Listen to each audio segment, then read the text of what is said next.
Thanks so much, Guillermo. I think, obviously, as we've heard from our colleagues who've just shared with us, the humanitarian needs in Afghanistan are immense and urgent. And yet, as conflicts and crises grow across the globe, the needs and priorities of Afghanistan's population are very often overlooked in Australian news cycles.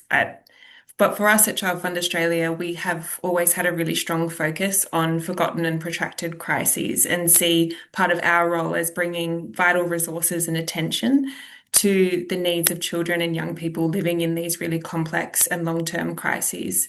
And this is why ChildFund Australia has prioritised our long-term partnership with WeWorld in Afghanistan, supporting the ChildFund Alliance's growing response to meet these urgent needs for children, young people, and for women in particular. This has been a long-term partnership, and we've collaborated on a number of different areas. We've collaborated on several acute emergency response activities in response to natural disasters, such as the Herat earthquake in 2023 and the most recent Eastern Afghanistan earthquake in late last year.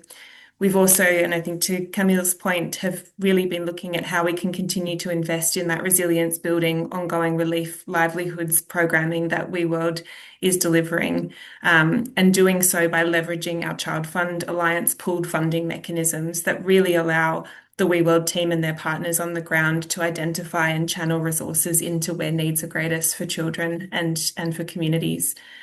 We've also had some really great success over our partnership of looking at strategic collaborations and resourcing pilot interventions that WeWorld want to test and build, such as cash for food programs targeting women-headed households.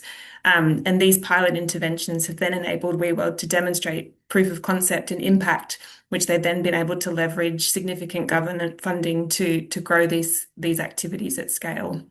So I think we've learnt a lot around what good collaboration looks like. I think both Stefania and Braden in their opening remarks discussed the vital importance of collaboration and humanitarian response. And I think really what we've learnt is, again, that value of reliable, pooled and flexible funding that really allows the teams on the ground, our colleagues, our partners, to respond quickly and flexibly as the needs of communities change.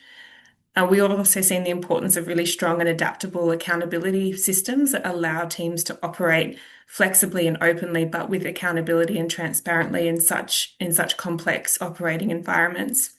And I think lastly, and as we've seen on the call today, the vital importance of really strong national leadership and partnership with strong networks of local actors who are best able to navigate the complex social, political and economic context such as that in Afghanistan. So this has been a really critical partnership for ChildFund Australia. In the last financial year alone, this partnership improved food security for over 13,000 people across Afghanistan, with thousands more impacted through humanitarian and emergency response activities over the past 6 months alone. And I'd just end by saying again that we are incredibly grateful for the skills and expertise of our ChildFund Alliance partners, including those colleagues here on the call today, in enabling this impact to happen. Thanks, Guillermo.